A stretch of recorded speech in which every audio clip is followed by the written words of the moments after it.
The video is finally happening. I am indeed a man of my word. I said if we hit 100,000 YouTube subscribers, which we now have done, woo, there we go, then I would do a PC build dressed as the one and only Tom Holland, aka Spiderman, which I get literally thousands of comments saying I look like, and I haven't always seen it, but I've got to say I'm feeling pretty Tom Holland right now. This is no ordinary PC build though, aside from the Spider-Man suit. I've actually gone ahead today and picked my favourite components of the past year from all of the different builds I've done to create the ultimate GeekaWhat PC build. So without any further ado, I think it's around about time to jump into it. Now, this is a bit more difficult because visibility is slightly impaired through the suit. Now, that's the motherboard, we need that. This is yellow, which means it's the power supply. Corsair, good power supply, that. Go down there. Here's our RAM. This is our RAM today. Our RAM is from ADATA XPG. It's their Spectrix D60G. This is my favourite RAM ever.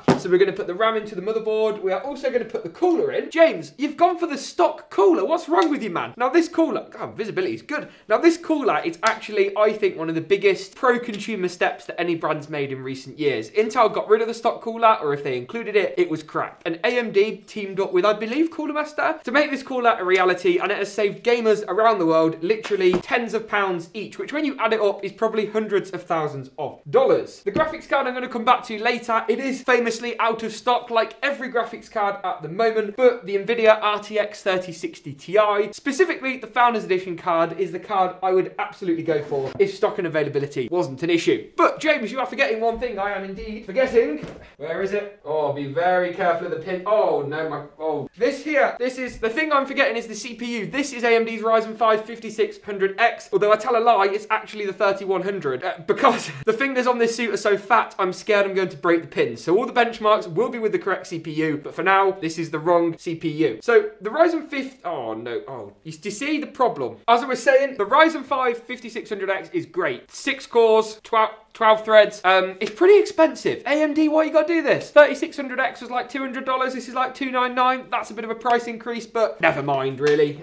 That's not an argument we're gonna have in today's video. Motherboard-wise, this is from Gigabyte under their AORUS gaming brand. Ow, this hurts. I can't see the pins. There we go. Oh, man.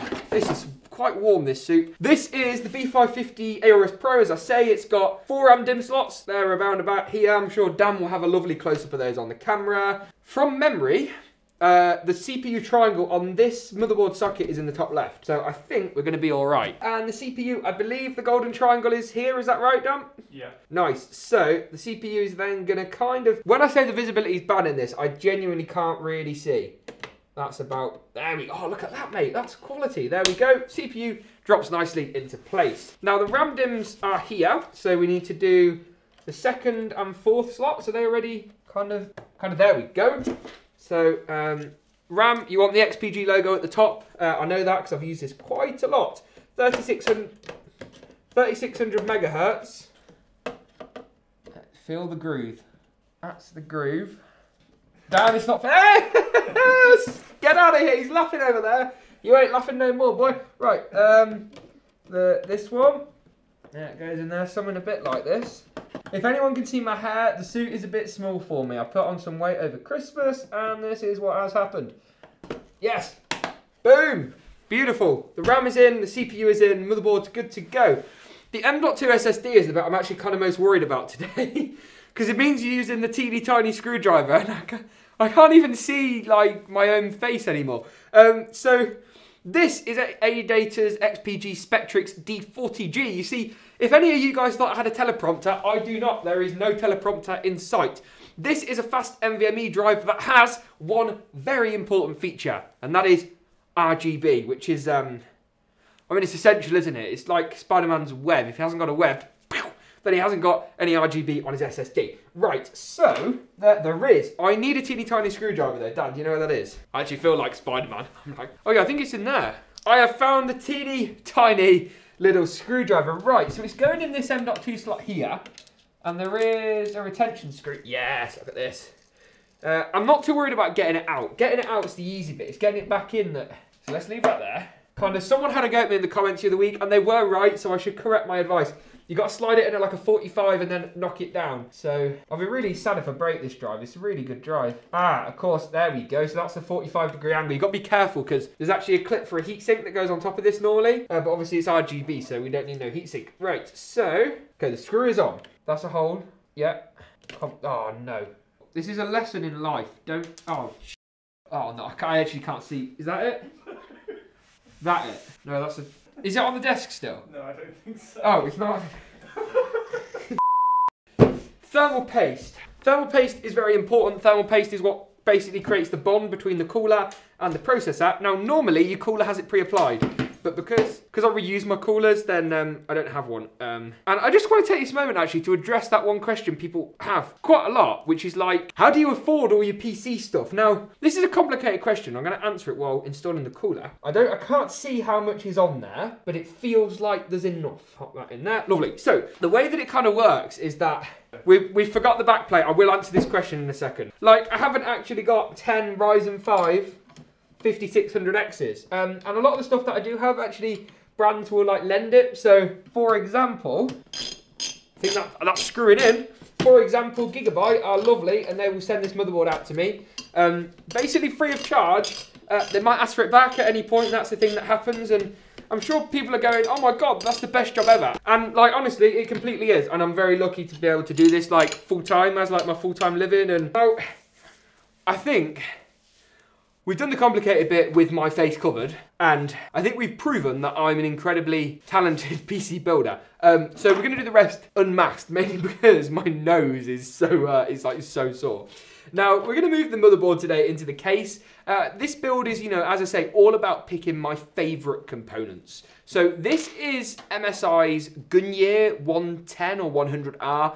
It's a budget-oriented RGB case. It does a lot of things very well. Airflow could probably be improved. I'm not going to lie to you, airflow could definitely be a little bit better, but MSI do help to counteract that with lots of included RGB fans. To be specific, 1, 2, 3, 4, and they're all addressable RGB, which is a really great, drop me screwdriver, which is a really great value add in a budget-oriented chassis for sure. And yes, I do see how putting a Gigabyte motherboard inside an MSI case is a little bit ironic. But you know, it never hurts to mix and match components every now and again. Now, although I've taken the face thing off, it's all very, like, the costume's quite staticky, which is challenging. All right then, we're kind of getting somewhere now. I think I'm next up going to go ahead and install the graphics card and then actually kind of finish off with our power supply for once, rather than saving the GPU till last. I will also, of course, be doing my normal benchmark, so if this is a build that you actually want to put together yourself, they will be in there, but we won't be covering like BIOS and drivers and stuff today for obvious reasons. Now, this is the GeForce RTX 3060Ti. You know it's the 3060 Ti and not a 3070 because, wait, it's silver, not dark grey. It's a kind of a difference. I love the Founders Edition cards. I know that these are causing like board partners, so other people who make graphics cards that aren't Nvidia, quite some headaches because it's really reasonably priced, and it is it performs really well. That's basically all there is to it. I love this thing. It's a little pocket rocket. That's going to clip in a little something like this, and then we can basically just secure and fasten that graphics card nicely down into place. The Founders Edition cards are nice and lightweight, so they're not going to go anywhere, not going to be too much of a pain in the backside. We will need to, of course, hook this up with a power adapter with Nvidia's kind of weird, tiny little connector, which is going to be a bit ugly, but, you know, what can you do? Let's spin the case around then next up. Just ignore the wiry mess for a moment. MSI do pre-manage your RGB fan cables, though, which is pretty neat. And then we'll move all these out of the way and make way for the power supply. This is from Corsair. It's their CX650F. It's a gold-rated, fully modular power supply that is basically the spiritual successor, I want to say, to the CX750M or CX650M. But it's a better price point, it's got better reliability, it's got a fully modular, not a semi-modular interface, it's got slightly better cables, and it's got RGB. I'm not going to cover exact details of how to do all the cables and stuff in this video, it's not a proper full guide, but you can find quite a similar build to this in the cards here, which has all the detail. So if you're a first-time builder or you're new to the channel, make sure you're subscribed, but go and check that video out as well if you want a bit more detail.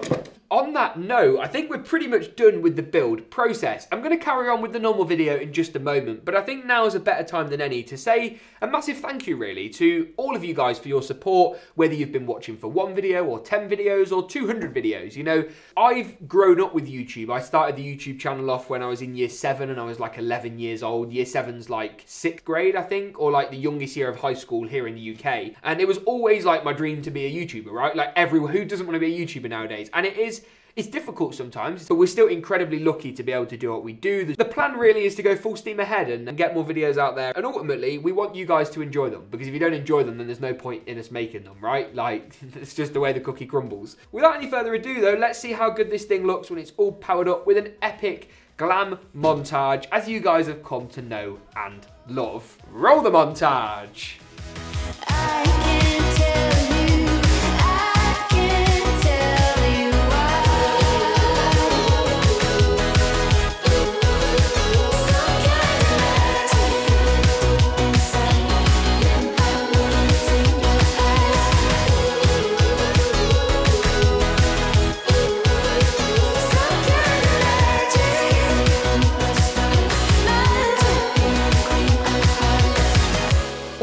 Then, now you've seen just how good this system looks when it's all powered up, let's take a dive and see exactly how it performs, as usual in a load of the latest AAA titles. The first of those is Death Stranding at 1440p high settings with DLSS set to quality. You're looking at 117 frames per second on average, with 90 and 99th percentile results of 107 and 97 frames per second. GTA 5 is next up today at 1440p high once again, so pushing the limits of our 3060 Ti and 5600X combo. You look at 121, 110 and 93 respectively. Control is next up today at 1440p with DLSS set to 960p and RTX on medium. You're looking 88, 81 and 77 FPS. That DLSS technology rendering the game out at a slightly low resolution and using AI to dynamically upscale it, giving us some really good numbers here. Apex Legends is the first of the Battle Royale titles on the list today, the games that of course have taken 2020 and now 2021 by storm. 141, 127 and 111 frames per second. Call of Duty's Warzone is the first of 2 COD games on my list today, and at 1440p high, the Battle Royale title did not disappoint. 101, 85 and 75 FPS for the average 90 and 99th percentile results respectively. Call of Duty's Black Ops Cold War, the new title tested in the campaign mode, sees 1440p high performance with reflex and RTX enabled of 72, 63 and 59. Turn RTX off and you're likely to head past 100 FPS and equally drop down to 1080p and you'll see a 20% frame rate increase. Forza Horizon 4 is one that's fading in popularity nowadays, but testing the game's inbuilt benchmark is easy and quick. 96, 88 and 76 frames per second at 4K with the Ultra preset enabled. Talking of 4K with the Ultra preset enabled, Overwatch 142 FPS on average was one incredible result, with 134 and 125 for the 90 and 99th percentiles. CSGO is next up today then. 1440p high settings sees 227 frames per second on average. No 90 and 99th percentile results here, as Nvidia FrameView, which is the application which shows you these frame rates, doesn't support that in CSGO. A game it does support it in though is Doom Eternal. 1440p at Ultra Nightmare, what a name for a preset, gives you 153 FPS on average, with 128 and 106 for those 90 and 99th percentile results. Next up today then is Valorant. 1440p high with Nvidia Reflex enabled gives 236, 210 and 198 for the average 90 and 99th results respectively, and the game looked great. Watch Dogs Legions then is the next title today. 1440p very high settings with RTX on and DLSS on tested in the game's inbuilt benchmarking mode for some really repeatable results, gives you 75, 69 and 63 FPS. Once again for those average 90 and 99th percentile results. Cyberpunk 2077 then is the penultimate game on today's list. I tested it at a range of different settings with both RTX off and RTX on. Let's kick off by looking at 1440p DLSS on auto with RTX off and set to medium and high with the rest of those settings, and that gives you 70, 58 and 45 frames per second respectively. The game is increasingly getting better in the performance department, and that average result is really strong, although the 99th percentile result is a little bit lower than one might like. Turn DLSS on and RTX on Ultra, and here your frame rate is going to drop significantly, specifically to 49, 43 and 38 FPS respectively. Now taking it down to 1080p, and that's an area where this system's going to perform better, especially in a demanding game like Cyberpunk. Here at 1080p with DLSS on and RTX off, with the overall game set to medium and high settings, gives you a better 83, 73 and 60 frames per second. So once again with Cyberpunk, it's about changing and fiddling about with those settings to really get that best frame rate. Talking of best frame rate, Fortnite is the final game I tested today. 1440p high settings with RTX off and DLSS on gives you 304, 270 and 231 frames per second. They're competitive frame rates at what is, realistically a high settings configuration. All in all, the game looked great and is going to help you get that W, touch wood. With that being said though, that's pretty much it, not only for the benchmarks and the build today, but for the whole video. If you did enjoy it, give it a big old like rate, and thanks once again for 100,000 subscribers. That is utterly ridiculous. Thank you very much for watching though, and as always, we'll see you, I hope, in the next one.